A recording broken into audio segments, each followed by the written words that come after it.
lies. Look me in the face, tell me that you love me, even if it's fake. Everyone, welcome back to my channel commerce with Anjali Talwar. So आज अपना trial balance का जो last topic है वो करेंगे। Last की class में हमने ट्रायल बैलेंस का बेस क्लियर किया था, तो आज हम करेंगे ट्रीटमेंट ऑफ क्लोजिंग स्टॉक। एक तो ये छोटा सा टॉपिक है आपका, और साथ में जो मेन टॉपिक है वो है एरर्स से रिलेटेड जो हमें करना है। वैसे तो दो ही टॉपिक्स हैं इस चैप्टर में, एक तो ट्रायल बैलेंस बनाना सीखते हैं हम इस चैप्टर में, और फिर उसमें एरर्स को लोकेट करते हैं। लेकिन ये जो बीच में एक छोटा सा टॉपिक था क्लोजिंग स्टॉक, तो मैंने सोचा ये यहीं पर क्लियर आपको कर देती हूँ, ठीक है। सो ट्रीटमेंट कैसे करते हैं क्लोजिंग स्टॉक की ट्रायल बैलेंस में। देखो मोस्टली केसेस में क्या होता है, जब आप फाइनल अकाउंट्स बनाएंगे ना, तब भी ये चीज़ ध्यान रखना कि जो ट्रायल बैलेंस है ना उसको हम जो क्लोजिंग स्टॉक है ना उसको हम ट्रायल बैलेंस में तो वैसे ही नहीं रखते। क्लोजिंग स्टॉक को ट्रायल बैलेंस में नहीं डालते, हमेशा एडजस्टमेंट में डालते हैं। क्योंकि जो क्लोजिंग स्टॉक होता है वो एक तो ट्रेडिंग अकाउंट में जाता है, एक बैलेंस शीट में जाता है, तो ऑलरेडी दो जगह उसको जाना होता है, ठीक है। तो इसीलिए उसको ट्रायल बैलेंस में नहीं शो करते, क्योंकि उसको एडजस्ट नहीं किया होता। कहता है जनरली क्लोजिंग स्टॉक जो है does not appear in the trial balance because in most cases ये अकाउंट्स में लिया जाता है ट्रेडिंग अकाउंट बनाते टाइम। लेकिन ये कुछ केसेस हैं जिसमें ट्रायल बैलेंस में से डाल देते हैं। If before preparing trial balance बनने से पहले क्लोजिंग स्टॉक को हम अकाउंट्स में ले आए, उसको एडजस्ट कर दिया परचेजेस की एंट्री से, ठीक है, कि हमने परचेजेस कम करके दिखा दी उससे, कि हमने फॉर एग्जांपल, देखो रीज़न बताती हूँ इसका क्या होता है। देखो मैंने फॉर एग्जांपल परचेज़ किए, मैंने रॉ मटेरियल परचेज़ किया 20,000 का, ठीक है। मैंने परचेजेस किए 20,000 का, मैंने रॉ मटेरियल परचेज़ किया, जिसमें से मेरा लगा लो 18,000 का जो है सामान बिक गया, ठीक है, ये लगा लो फिनिश गुड बन गया। तो 2,000 क्या हो गए, मेरा क्लोजिंग स्टॉक रह गया। तो या तो मैं इसको ट्रेडिंग अकाउंट में दिखाऊं, या इससे परचेजेस कम दिखा दूं कि मैंने परचेज ही कम दिए थे, क्योंकि तो मेरा बच गया ना, तो सेल ही नहीं हुआ। तो इसीलिए हम क्या कर सकते हैं, या तो इसको एडजस्ट कर सकते हैं, इसे हम परचेजेस कम करके दिखा दिए, क्लोजिंग स्टॉक टू परचेजेस। और इन केस ट्रायल बैलेंस बन ही ट्रेडिंग अकाउंट के बाद रहा है कि ट्रेडिंग अकाउंट में ऑलरेडी हम दिखा चुके हैं क्लोजिंग स्टॉक को, तब इसको दिखा चुके हैं, जो कि ऐसा बेसिकली नहीं होता है ये वाला पेज, ठीक है। या फिर in case trial balance prepare होता है आफ्टर पासिंग एडजस्टमेंट एंट्री की, एडजस्टमेंट एंट्री के बाद हम ट्रायल बैलेंस बना रहे हैं, ठीक है। तो ये 3 केसेस में नॉर्मली आपको क्या याद रखना है कि जो क्लोजिंग स्टॉक है वो ट्रायल बैलेंस में नहीं जाता, ठीक है। बस ये ध्यान रखना है आपको, इसमें ये टॉपिक था। जो मेन है वो आ जाओ यहाँ पे, स्टेप्स टू लोकेट और डिटेक्ट द एरर्स। कि अगर हमारा ट्रायल बैलेंस टैली नहीं होता, तो मतलब उसमें क्या है, कोई मिस्टेक है, ये मैंने आपको कल भी बताया था। तो उस मिस्टेक को कैसे चेक करना है। टैली का मतलब क्या है कि जो डेबिट साइड और क्रेडिट साइड आई थी, अगर वो दोनों इक्वल नहीं आती हैं, ठीक है, तो उस टाइम पे मतलब क्या है, हमारी कोई ना कोई मिस्टेक है। मिस्टेक मतलब हमारा कोई ना कोई एरर है। तो उस एरर को कैसे डिटेक्ट करना है उसको देख लेते हैं। कैसे लोकेट करना है, स्टेप्स क्या है। कहता है if the trial balance does not tally, तो स्टेप्स क्या क्या है लोकेट करने के एरर को, कि वो क्यों गलत आया, तो वो देख लेते हैं। सबसे पहले तो अपने टोटल दोबारा चेक करो कि आपने कहीं टोटल में तो नहीं गलती कर दी, कि अब तक वो टैली हो रहा हो, ठीक है। उसके बाद अगर फिर भी वो टैली नहीं होता, तो उनका जो मेन डिफरेंस है ट्रायल बैलेंस का, वो देखो कि डिफरेंस कितने का आ रहा है। फॉर एग्जांपल अगर एक आ रहा है 18,000 का, एक आ रहा है 20,000 का, तो डिफरेंस कितने का है, 2,000 का।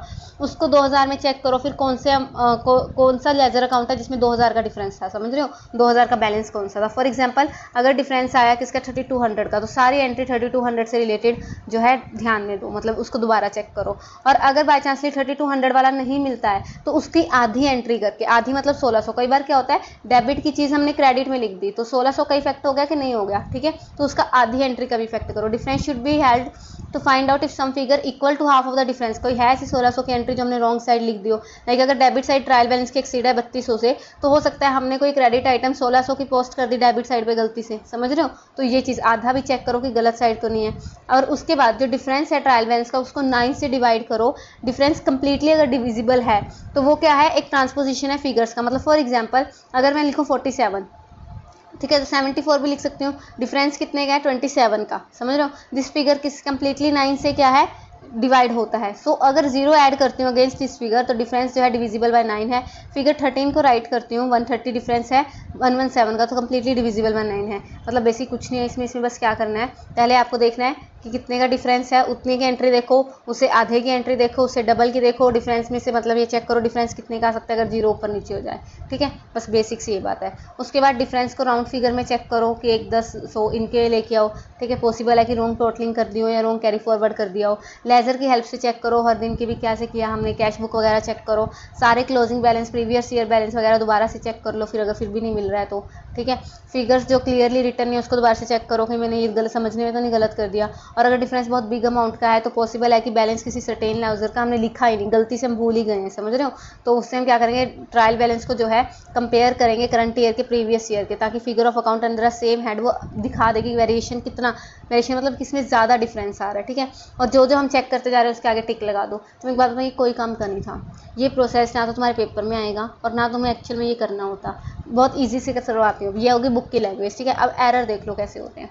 गलती हुई है, गलती ठीक है होगी। ऑल एरर्स जो है हम दो तरीके से डिवाइड करते हैं, एक तो जो ट्रायल बैलेंस को अफेक्ट करते हैं, एक ट्रायल बैलेंस को अफेक्ट नहीं करते। फॉर एग्जांपल बताती हूँ कि फॉर एग्जांपल जो डेबिट और क्रेडिट था वो इक्वल नहीं आया, तो उसने क्या किया, इफेक्ट किया ट्रायल बैलेंस को। अगर बाई चांस ये इक्वल ही आ गया लेकिन फिर भी बीच में कोई गलती रहेगी तो इसने इफेक्ट ही नहीं किया ट्रायल बैलेंस को, समझ रहे हो। कि मैंने कोई एंट्री क्या की, फॉर एग्जाम्पल बताती हूँ, मैंने कोई एंट्री कर दी, एक एंट्री मैंने गलती से डेबिट कर दी 2000 की, अगली एंट्री मैंने गलती से क्रेडिट कर दी 2000 की, तो इसका इफेक्ट तो वैसे ही खत्म हो गया। तो ये वो एरर्स हैं जो अफेक्ट नहीं करते ट्रायल बैलेंस को, ठीक है। तो देख लो कौन कौन से होते हैं वो। कहता है एरर्स अफेक्टिंग ट्रायल बैलेंस, या जो ट्रायल बैलेंस दिखाता है, कहता है ट्रायल बैलेंस अगर टैली नहीं होता तो हमें पता लग जाता है भी इसमें कोई ना कोई एरर हुआ है जी, कि ट्रायल बैलेंस जो है सही नहीं बना। तो अकाउंटेंट जो है वो प्रोसीड करता है एरर्स को ढूंढने के लिए। अब एरर्स कौन से हैं, ये जो डिस्क्लोज किए हैं ट्रायल बैलेंस ने जिसने अफेक्ट किया है, तो जब तक ये एरर ठीक नहीं हो जाते तो ट्रायल बैलेंस एग्री होगा ही नहीं, ट्रायल बैलेंस इक्वल आएगा ही नहीं। तो कौन कौन से हो सकते हैं, रॉन्ग कास्टिंग, या तो कैश बुक फॉर एग्जाम्पल या किसी और सब्सिडरी बुक का अलग गलती से लिख दिया हो, गलती से 1000 ज़्यादा कर दिया, 1000 कम कर दिया, आगे रॉन्ग कास्ट कर दिया हो, ठीक है। रॉन्ग साइड 2000 की जगह मतलब फॉर एग्जांपल डेबिट साइड 2000 करना था उसको क्रेडिट 2000 कर दिया हो, रॉन्ग अमाउंट कर दिया हो, एक जीरो कम ज़्यादा लग जाती है, एक साइड में लिखना ही भूल गए, डेबिट वाला तो कर दिया, क्रेडिट वाली एंट्री नहीं की, सिंगल अकाउंट में 2 बार कर दिया, दो चीज़ को 2 बार ही डेबिट कर दिया एक जगह क्रेडिट करने की जगह, है ना। या टोटलिंग या बैलेंसिंग लेजर में गलत कर दिया, टोटल करते टाइम या माइनस करके हम जब बैलेंस निकालते हैं वो गलती कर दी, ठीक है। तो ये सारे हैं जिससे हमारे ट्रायल बैलेंस को इफेक्ट होगा। और फिर कुछ आते हैं एरर्स जो ट्रायल बैलेंस को इफेक्ट नहीं करते हैं। कहता है मेन ऑब्जेक्टिव होता है ट्रायल बैलेंस का एक्यूरेसी चेक करना, लेकिन फिर भी कहीं ना कहीं डाउट रह जाता है, क्योंकि कुछ ट्रायल बैलेंस में कुछ एरर्स ऐसे होते हैं जो ट्रायल बैलेंस को इफेक्ट करते ही नहीं है ना। एरर ऑफ ओमिशन मतलब लिखना ही भूल गया। मुझे एक बात बताओ, ओमिशन मतलब एक एंट्री ही करना भूल गए।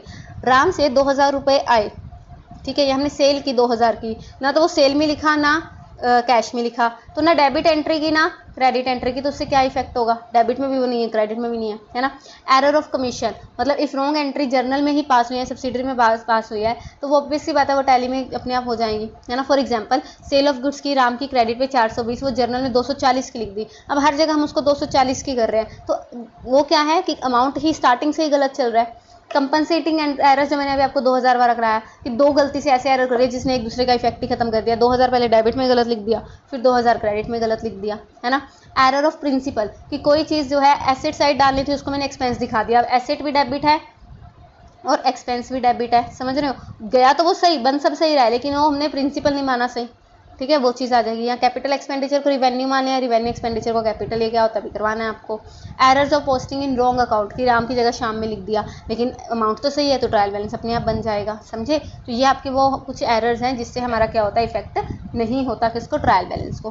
फिर आता है सस्पेंस अकाउंट। सस्पेंस अकाउंट क्या होता है, जब दोनों अकाउंट सारी काम करने के बाद भी हमने देख लिया हमें एरर नहीं मिला, तो जो डिफरेंस आएगा ना उसको हम सस्पेंस अकाउंट में डाल देते हैं। किसमें डाल देते हैं, सस्पेंस अकाउंट। कहता है कई बार क्या होता है, sometime in spite of best efforts bye an accountant, जो सारे एरर्स है वो नहीं पता लग पाते, जिसकी वजह से ट्रायल बैलेंस टैली नहीं होता। तो इस सिचुएशन में हमें फाइनल अकाउंट्स तो टाइम पे बनाने ही बनाने हैं, तो ट्रायल बैलेंस का डिफरेंस है वो एक न्यूली ओपन अकाउंट में डाल देते हैं जिसको कहते हैं सस्पेंस अकाउंट, और ट्रायल बैलेंस टैली हो जाता है ना। So if the debit side of the trial balance exceeds the credit side, तो डिफरेंस हम क्रेडिट साइड में डाल देंगे, और क्रेडिट अब ज़्यादा है तो डेबिट में डाल देंगे, समझ रहे हो, जिससे ट्रायल बैलेंस क्या हो जाए, अपीयर मतलब टैली हो जाए।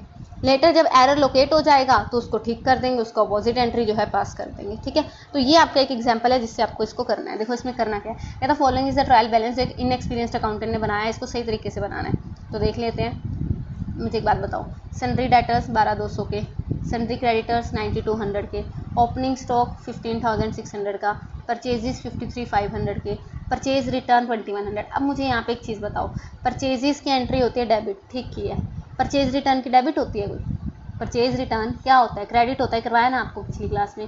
तो ये इधर आनी थी, तो एक तो ये मिस्टेक है। उसके बाद जो मिस्टेक है वो मैं आपको दूसरे कलर से कर दूँगी, ठीक है। उसके बाद कैश इन हैंड 11000 का डेबिट साइड है, मशीनरी 40200, ठीक है।